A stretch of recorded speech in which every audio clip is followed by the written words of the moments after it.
Pemirsa, selami PPKM darurat rajak kelaksanaan pemerintah vaksinasi taler di Gelisang Ketincapang, rumasuk pemargin vaksinasi majeng anak alit. Pemerintah Kota Denpasar mepengabdi, vaksinasi inucap sida puputring penguntat bulan Juli warsani mangkin. Wali Kota Denpasar I Gusti Ngurah Jaya Negara ngaptiang pemargin vaksinasi majeng anak alit fase pertama sida puput kelaksanayang ring panguntat bulan Juli warsa kali tali selikur mangkin.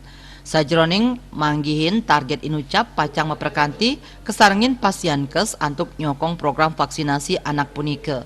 Sekadi pengabtin Pemprov Bali, vaksinasi fase pertama mangde kapuputang ring panguntat bulan Juli.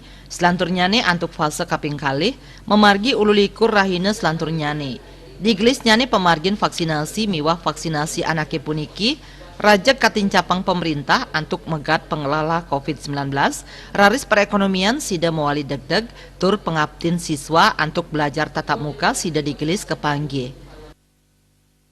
Akhir Juli ini sasaran 67.000 itu terpenuhi karena kalau kita berbicara 70%-nya sekarang Denpasar sudah lewat.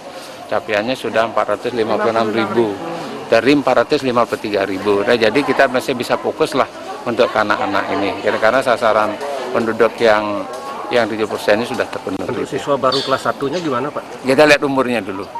Kita lihat umurnya, apakah kalau emang itu 12 tahun, nantinya kita tetap ambil.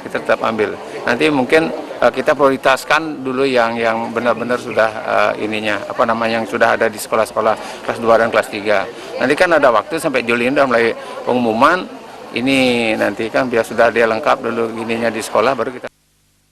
Pamekas majeng siswa sekolah menengah pertama SMP sanewau kelas pitu nanging sampun mayuse roras warse tetap sida poli vaksin. Nanging galih mangkin vaksin kasaratang wantah majeng siswa kelas kutus miwah sieu. Made Risma, Bali TV.